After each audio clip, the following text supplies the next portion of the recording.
ने तय किया कि अब ज्यादा दिन तक रुक के फायदा नहीं है। अगर ज्यादा दिन हम रुके रहे तो एक समय ऐसा आ जाएगा कि लड़ाई खत्म हो जाएगी, ये देश फिर से राजतंत्र के हाथ चला जाएगा, जिसका प्रयास मोदी जी कर रहे हैं कि चंद पूंजीपतियों को मजबूत कर रहे हैं और बाकी व्यापारियों को, छोटे व्यापारियों को खत्म कर रहे हैं। जो सरकारी नौकरी हमें पैरों में खड़ा करती थी, उस सरकारी नौकरी को खत्म कर रहे हैं। ठेका, संविदा, इनके नाम पे आरक्षण की हत्या करके अपने लोगों को बिठा रहे हैं, लेटरल एंट्री से अपने लोगों को बिठा रहे हैं। तब हमने इस काम को शुरू किया और आज आपके संघर्ष से देश भर में चर्चा है कि राजस्थान को 3 तारीख के जो परिणाम आ रहे हैं, वो परिणाम ऐतिहासिक होंगे। आजाद समाज पार्टी के बिना, आरएलपी के बिना सरकार नहीं बनेगी राजस्थान में। अगर आज ऐसा माहौल हुआ है, इसके लिए उत्तर प्रदेश के लोग बधाई के पात्र हैं, क्योंकि मेरा जन्म उत्तर प्रदेश में हुआ और मुझे संघर्ष करना आप लोगों ने सिखाया, मुझे ताकत आप लोगों ने दी है। अगर आप लोगों ने संघर्ष न किया होता, मेरी साथ न दिया होता, तो शायद आज राजस्थान में ये विश्वास और प्यार मजबूत नहीं होता। राजस्थान के लोगों ने तो मन बना लिया, उन्होंने सारे नेता देख लिया, उनको समझ आया कि आजाद समाज पार्टी को ताकत देगी। लेकिन उत्तर प्रदेश में अभी भी हमारे लोग इस काम को जिम्मेदारी से नहीं कर रहे। मैं पूछना चाहता हूं कि भाई अरुण को न्याय क्यों नहीं मिल रहा है? मनीषा बहन के परिवार को जो वादा मुख्यमंत्री ने किया था सरकारी नौकरी का, आवास का, वो पूरा क्यों नहीं हुआ? उसका एकमात्र कारण यह है कि उत्तर प्रदेश की भाजपा सरकार को लगता है, क्योंकि अभी अभी वो दलित सम्मेलन कर रही है और बहुजन समाज पार्टी ने उनको वॉकओवर दे दिया। आप ये महसूस करो कि जब कोई दुश्मन हमारे लोगों को बरगलाने के लिए, बेवकूफ बनाने के लिए हमारी बस्तियों, हमारी गलियों में, हमारे कस्बों में आए, तो हमारे पढ़े लिखे लोगों को उनका विरोध करके अपने समाज को उनका सच बताना चाहिए। लेकिन जब भारतीय जनता पार्टी ने अभी दलित सम्मेलन बुलाए, उसका एक जवाब बहुजन समाज पार्टी ने नहीं दिया। इसका मतलब उनके नेता ये तय कर चुके कि हम तो कमजोर हो ही रहे हैं, अब ये अगर समाज बाबा साहब अम्बेडकर का मिशन छोड़ के भाजपा की तरफ चला जाए तो हमें तकलीफ नहीं होनी चाहिए। लेकिन आप सोचो कि अगर ये समाज अपनी राजनीतिक हैसियत छोड़ के नहीं गया और पिछड़ा को बन गया, तो इनके हिस्से में क्या आएगा? उत्तर प्रदेश में आप बहुजन समाज के लोग इतनी संख्या में हो कि अपनी ताकत अपने बलबूते बना सकते हो। 69,000 शिक्षक भर्ती हुई, 6800 घोटाला तो हुआ 20,000 पदों पर, लेकिन 6800 पद सरकार ने रिलीज किए। मैं जब चुनाव में था तो देख रहा था कि वो बच्चे रोज भाजपा कार्यालय या सड़कों पर आंदोलन करते हैं, उनको पीट के भगाने का भाजपा के लोग करते हैं। भारतीय जनता पार्टी में बैठे दलित पिछड़े वर्ग के नेता, उनके मुंह से एक शब्द नहीं निकलता है। अगर आप इन पार्टियों में पिछड़कू बन जाओगे तो क्या ये आपको स्वाभिमान सम्मान का जीवन दे पाएंगे? अपने मन से सोचो।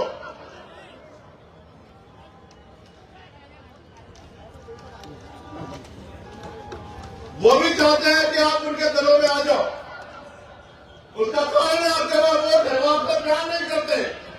आपके पास बाबा साहब अम्बेडकर की 44 बच्चों कुर्बानी से मिला वोट, वो इस बात को जानते हैं कि इनके पास वोट है, इनकी जरूरत है।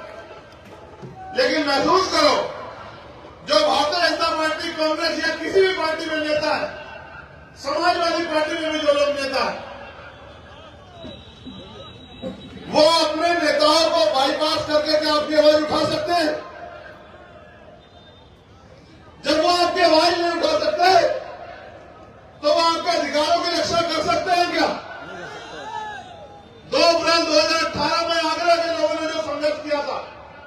ऐतिहासिक था, वो इतिहास में लिखा गया। उसका कोई जवाब नहीं, आपको सहना नहीं पड़ा। सहना तब पड़ता है जब आप कर लेता हाथ पीछे खींच रहे। 2 अप्रैल 2018 को जब आपने संघर्ष किया, जब 12 बजे तक बड़ी भीड़ जुटी, तब तक तो सब लोगों ने कहा हम भी शामिल हैं, हम भी शामिल है।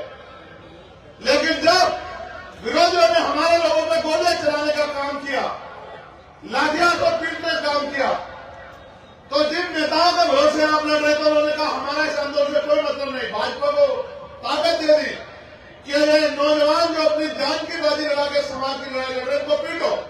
और परिणाम ये हुआ कि हजारों लोग जेल गए और पुलिस ने जेल में पकड़े जाने के बाद इतनी लाठियों में पीटा मेरे भाइयों को, हजारों लोगों को राशुका लगी, तमाम तरह की मुसीबत का सामना करना पड़ा। आप सब लोग बताओ, क्या किसी पार्टी ने आपके हुए अन्याय के खिलाफ आंदोलन किया क्या? आप अपने स्वाभिमान सम्मान की लड़ाई लड़ने, उनकी रक्षा करने खुद आए।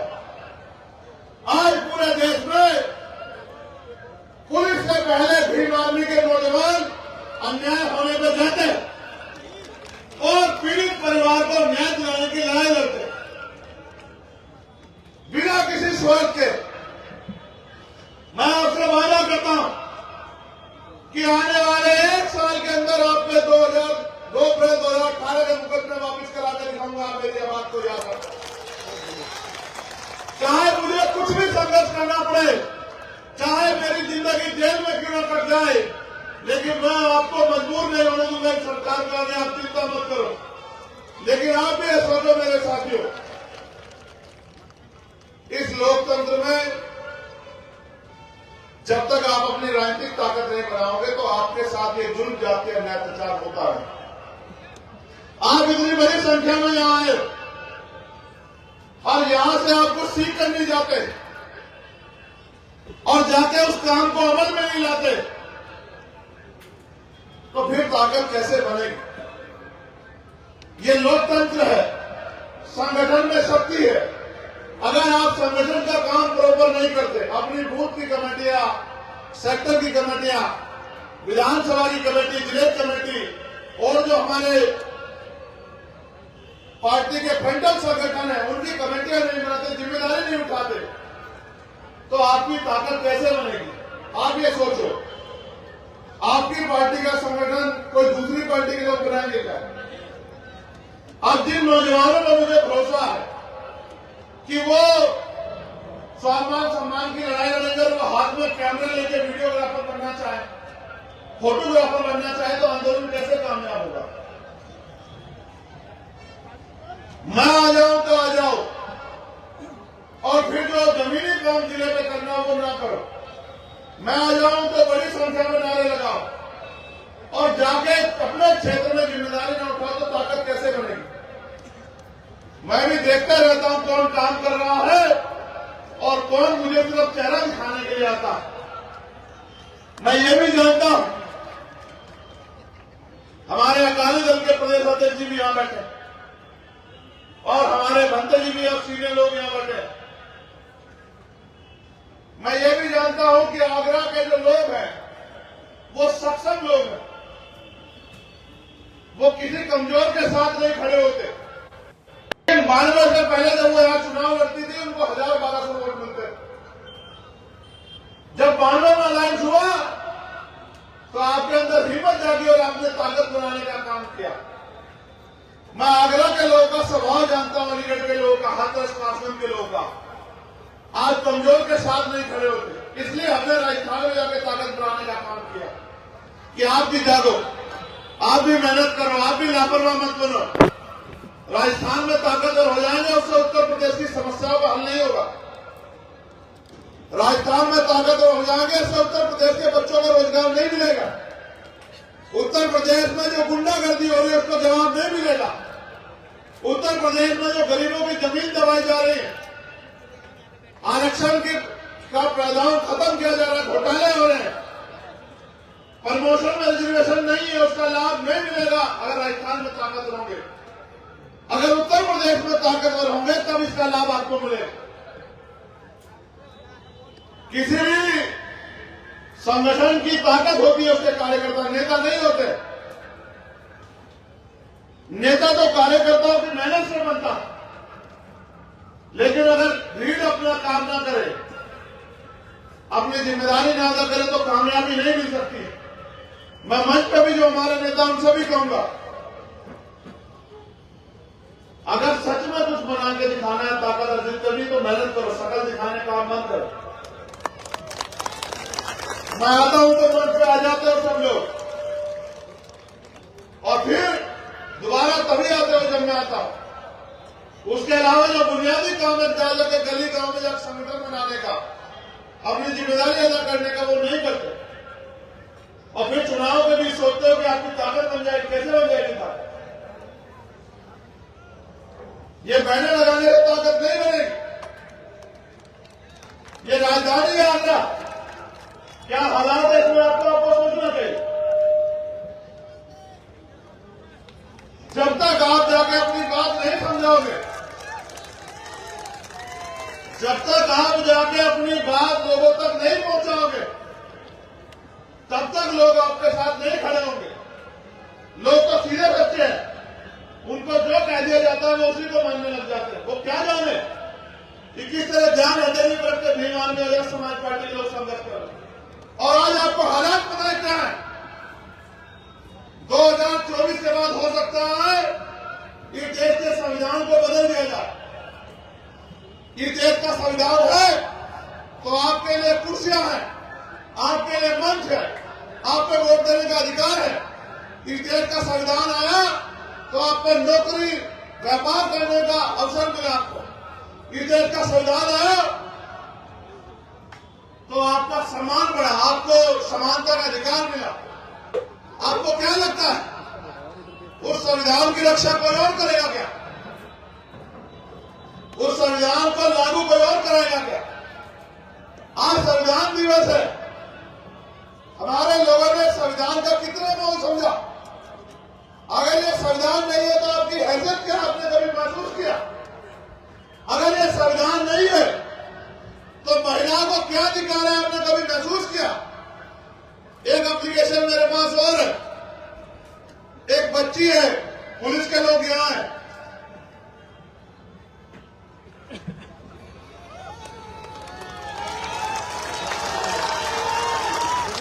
ये बच्ची है कामनी प्रजापति, इसकी उम्र 13 साल है और इनके पिता है भगवान दास प्रजापति जी, निवासी लॉयंस कॉलोनी दयालबाग। पुलिस के लोग यहां हैं, इनकी बच्ची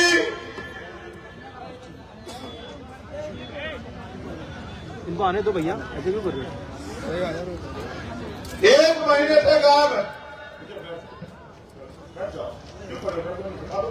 अलग लोग ये कहां बिठाने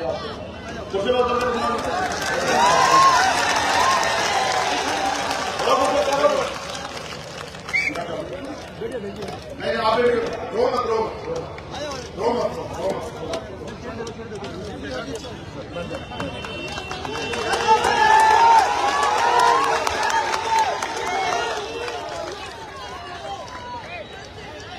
इनकी बच्ची 13 साल की बच्ची 1 महीने से गायब है और अभी तक कोई खबर नहीं है।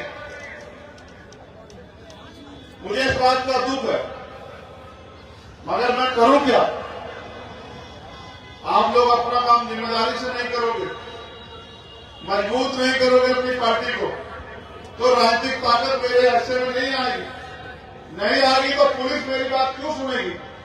जब तक उनके अंदर ये भय ना पैदा हो कि कल चंद्रशेखर आजाद और आजाद समाज पार्टी ताकत और होकर सत्ता में आ जाएगी, और फिर अगर हमने उनके कहे गए सही काम नहीं किया तो ये हमारे ऊपर कार्रवाई करेंगे, मुकदमे दर्ज करा के जेल भेज देंगे, हमारी नौकरी लेना क्यों करेंगे मेरे हिसाब से काम? आज अगर गरीबों को उत्तर प्रदेश में न्याय नहीं मिल रहा है, उसके जिम्मेदार आप लोग, क्योंकि आप अपनी राजनीतिक ताकत नहीं बना रहे, आप अपना काम नहीं कर रहे। अगर आप जिम्मेदारी से अपना काम कर लो और बहुजन समाज में भाईचारा पैदा करके अपनी ताकत बना लो और आपके हिस्से में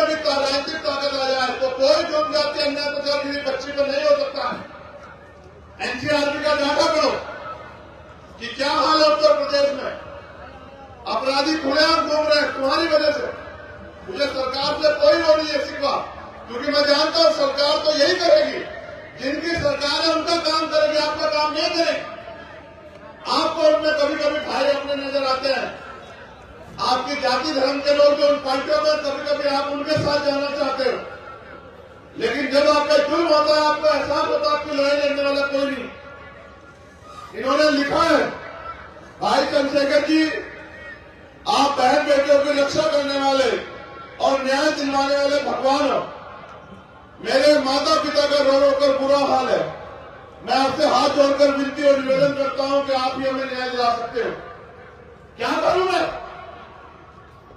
कैसे दिलाऊं न्याय, आप सोचो। जब तक आप अपना काम जिम्मेदारी से नहीं करो, जब तक आप ये जो टोपी आपने पहनी है टोपी पहनाना मुझे बंद नहीं करोगे कि मेरे सामने मुंह दिखाई बात करो काम करो, तब तक नहीं बनेगा। जिम्मेदारी जब तक नहीं उठाओगे, अपनी गली बस्तियों में जाओ और ये पूछो कि जब बाबा साहब ने कहा था कि नानी का बेटा राजा नहीं बनेगा, राजा वो बनेगा जो हकदार होगा, तो चंद्रशेखर आजाद में क्या करिए। अगर कुर्सी की कोई लालच होता तो अपना दल न बनाकर विचारधारा का माननीय काशीराम साहब के सपनों, बाबा साहब के सपनों का किसी भी पार्टी में मैं और टिटौर साहब श्री जी किसी पार्टी में जाकर एमपी एमएलए बन जाते, लेकिन उन दलों से आपको न्याय नहीं दिला पाते, आपकी आवाज नहीं उठा पाते। इसलिए दल बनाया।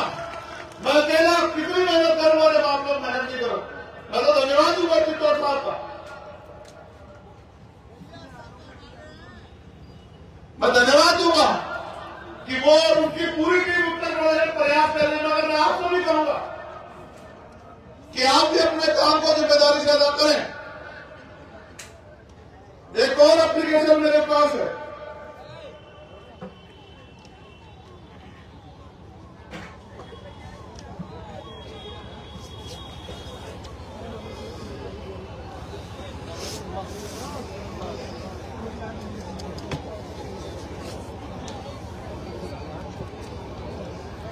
इनके पति गायब,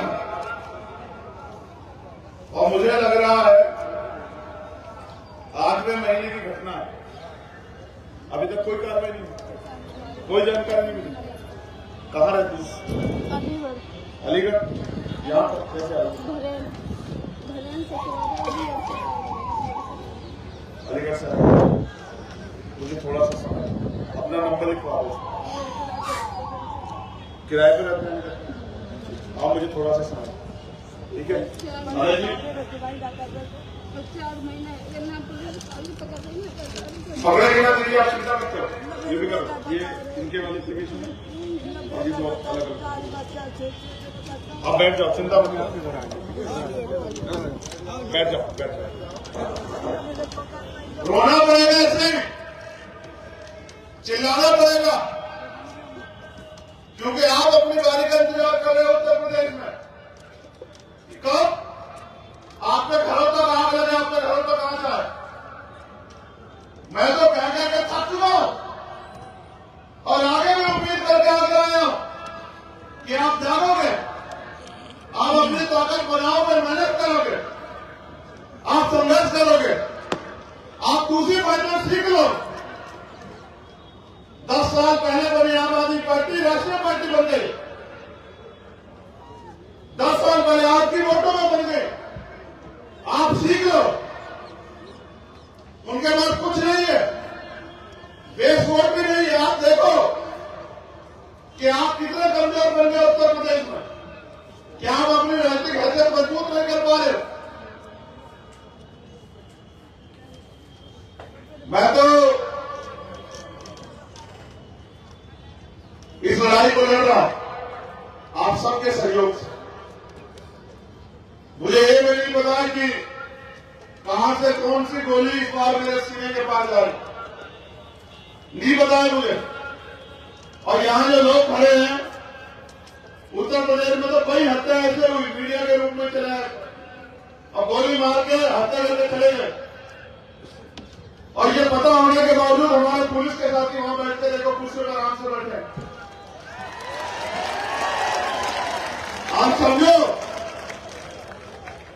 आप समझो उनके लिए आपकी जीवन की कोई अहमियत नहीं है।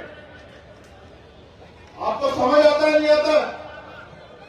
ये तब तक पुलिस सरकार की होती है, तब तक अपने काम को जिम्मेदारी से नहीं करेंगे जब तक आप मुझे राजनीतिक ताकत नहीं दोगे।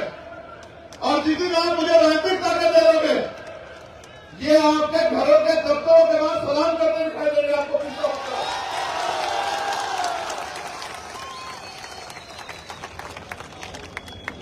अगर यहां पर घटना घट जाए इनको कोई मतलब नहीं है। इनको यह नहीं पता कि जो तनख्वाह इनको मिली वो हमारे टैक्स की है, ये जितने लोग बैठे उनके टैक्स की है। आपको संविधान की ताकत को समझना चाहिए। मेरे लोगों को बैठ जाओ, उनकी तरफ ध्यान हटाओ, उनसे मेरी बात पर ध्यान लाओ। आपको संविधान की ताकत को समझना चाहिए। ये संविधान आपको शक्ति बनाने का अवसर देता 5 साल बाद। अभी आपके हाथ लोग विधानसभा के चुनाव दूर है, लेकिन आपको तैयारी अभी से करनी है लोकसभा और विधानसभा की। आपको अभी से मेहनत करनी है।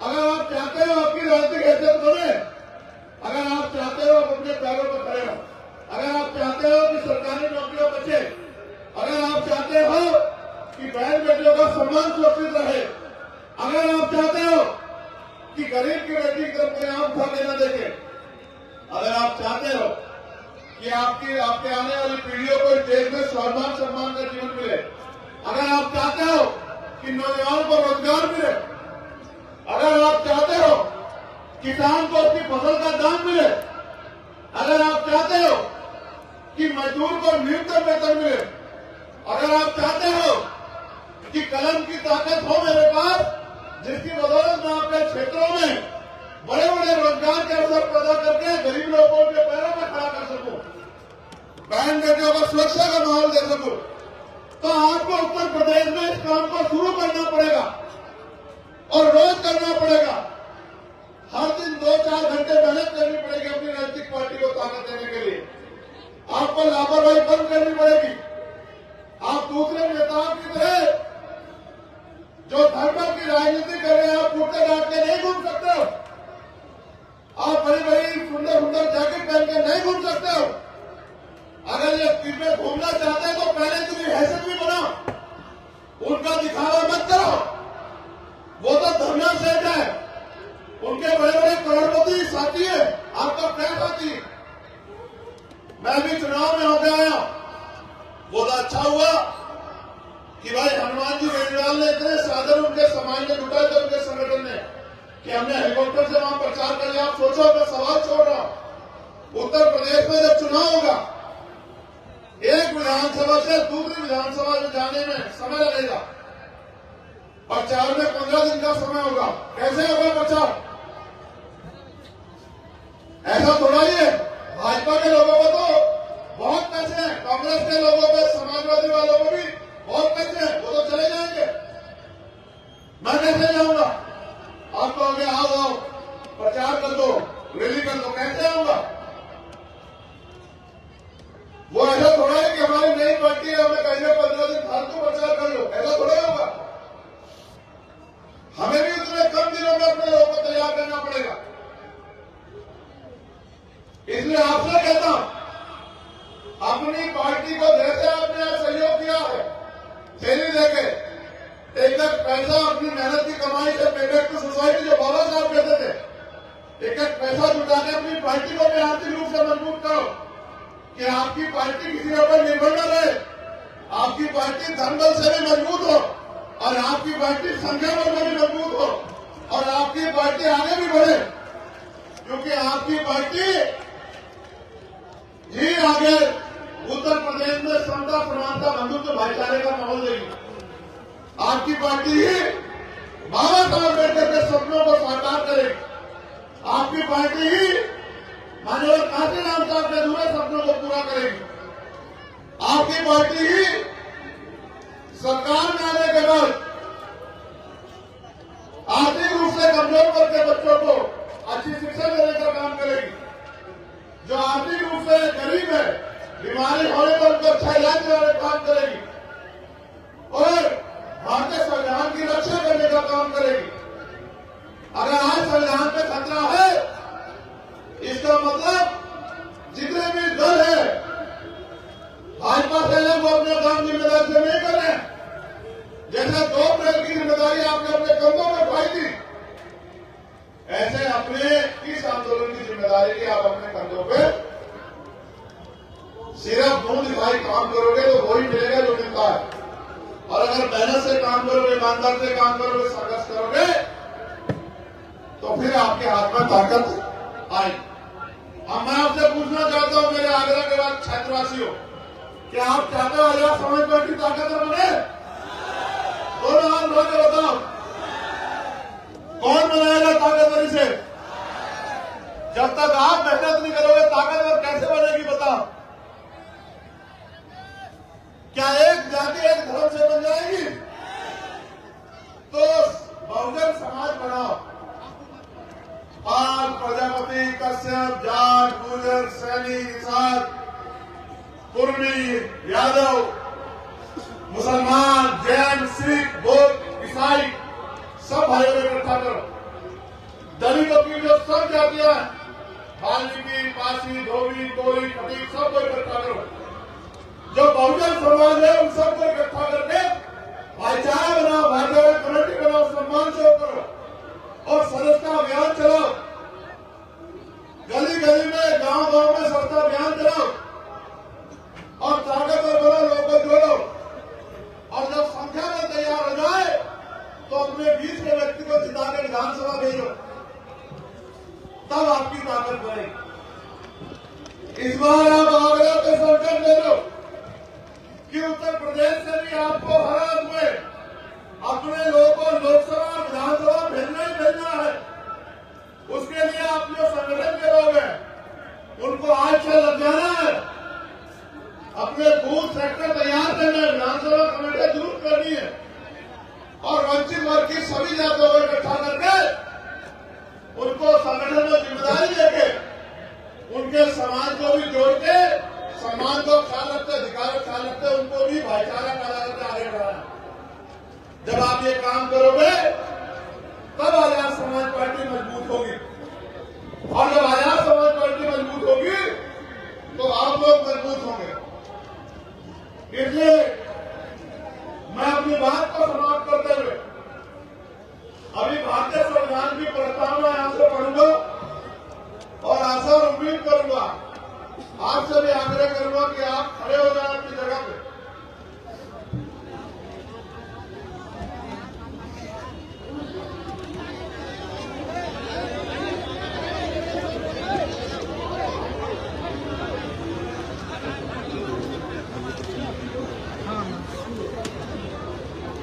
आपसे भी आग्रह करूंगा, सब अपनी जगह खड़े हो जाए।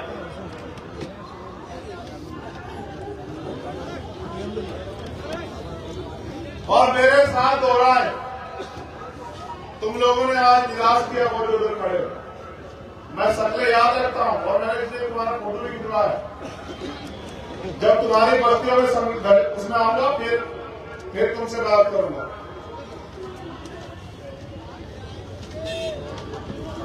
मेरे साथ हो रही है, हम भारत के लोग भारत को एक संपूर्ण प्रभुत्व संपन्न समाजवादी पंथ निरपेक्ष लोकतंत्रात्मक गणराज्य बनाने के लिए तथा उसके समस्त नागरिकों को सामाजिक आर्थिक और राजनीतिक न्याय विचार अभिव्यक्ति विश्वास धर्म और उपासना की स्वतंत्रता प्रतिष्ठा और अवसर की समता प्राप्त करने के लिए तथा उन सब में व्यक्ति की गरिमा और राष्ट्र की एकता और अखंडता सुनिश्चित करने वाली बंधुता बढ़ाने के लिए दृढ़ संकल्प होकर अपनी संविधान सभा में आज तारीख 26 नवंबर 1949 आज 26 नवंबर 2023 को इक़्तिदार द्वारा इस संविधान को अंगीकृत अधिनियमित और आत्मर्पित करते हैं। अब आप मेरे साथ संकल्प लो कि हम भारतीय संविधान की रक्षा करेंगे और भारतीय संविधान को पूर्ण रूप से लागू कराने के लिए राजनीतिक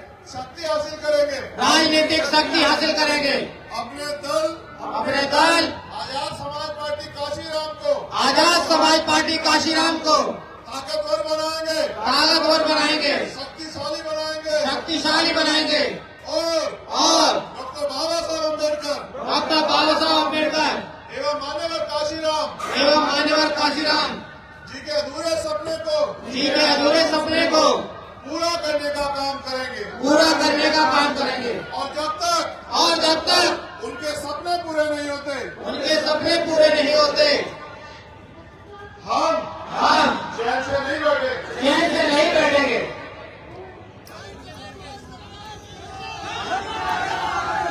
नहीं, धोखा मत दो। मान्यवर काशीराम साहब कहते थे कि मैं ज्यादा कुछ नहीं कर रहा, बस अपने नालायक समाज को लायक बनाने का काम कर रहा हूं। देखो कैसी ताली बजाई इन्होंने, समझते हो? मैं भी समझता हूं। ये नालायक सुन के खुद को देखो कितना खुश हुए। देखा आपने? जो समाज इतना भोला हो उसको तो कोई भी बेवकूफ बना सकता है। राज वो लोग करते हैं जो समझदार लोग होते हैं। बेवकूफ लोग कभी राज नहीं करते।